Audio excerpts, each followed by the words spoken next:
we live in a society where it can feel easier to change yourself in order to fit in than to be yourself. Whenever you enter a new environment, like going to college for instance, you might want to wear the style of clothing that other people are wearing, or use the slang you hear other people using. This urge to shift your thoughts or behaviors to match your peers is called conformity. But not everyone experiences conformity in the same way, and some people don't seem that affected by it. After all, for every group of people you see on campus acting in a similar way, you'll probably see one or two others who don't mind being different. That's because whether or not a person conforms, and in what situations they conform, can be determined by their individual differences, the aspects of a person that distinguish them from others. So what exactly is it that makes you conform, and when is the right time to do so?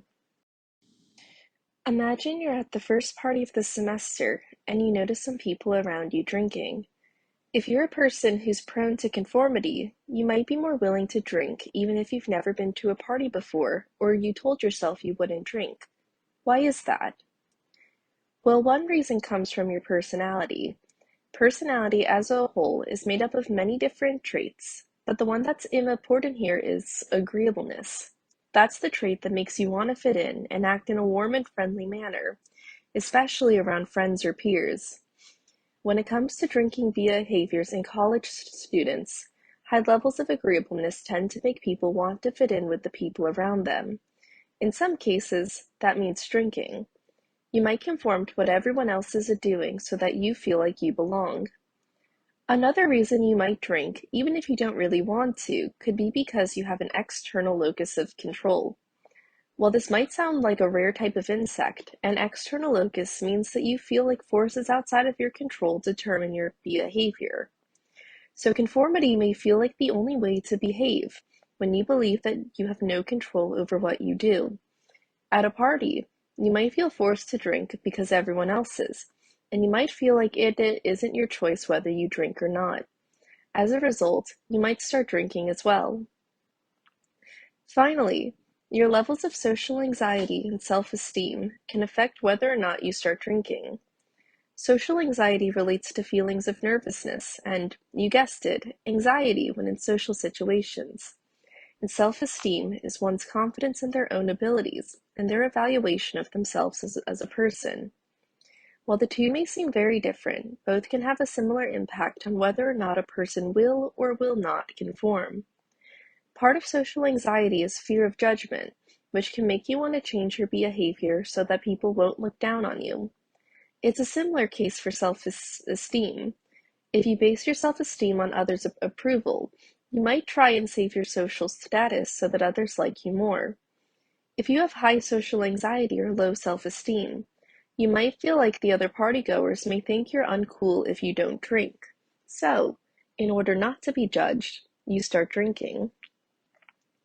As far as conforming behaviors go, drinking is often considered to be detrimental because of the dangers associated with excessive drinking in a party environment.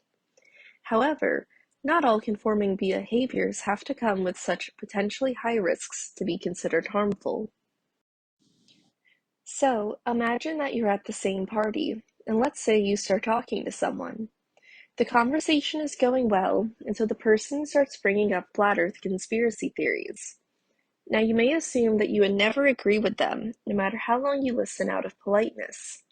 But if you are a person who is prone to conformity, that might not be the case.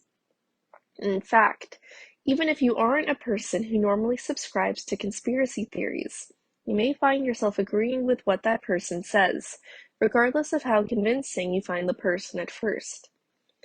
Much like with drinking, your personality traits can cause you to immediately believe what others are telling you, but it isn't always agreeableness that causes it.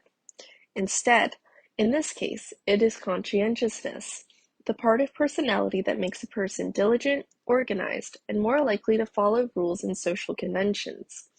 Unlike agreeableness, where a person responds more to socialization and emotions, conscientiousness tends to align more with information and objectivity.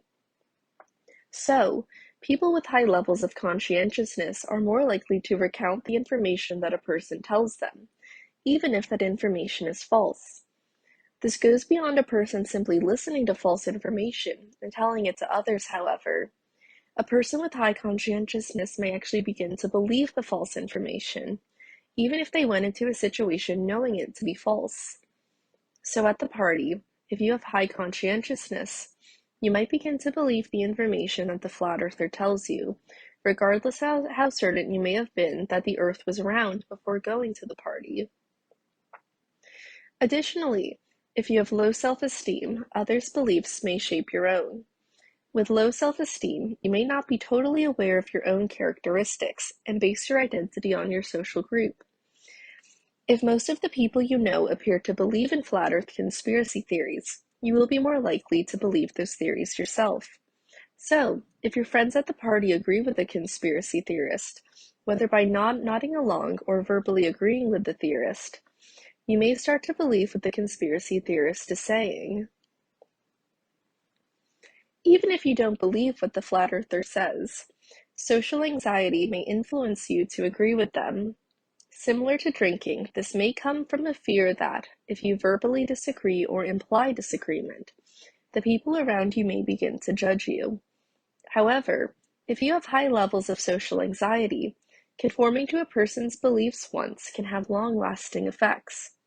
For example, if the flat earther is someone you know, and you have already conformed to their beliefs before, you are more likely to continue to conform to their opinions in later interactions with them, regardless of what you truly think.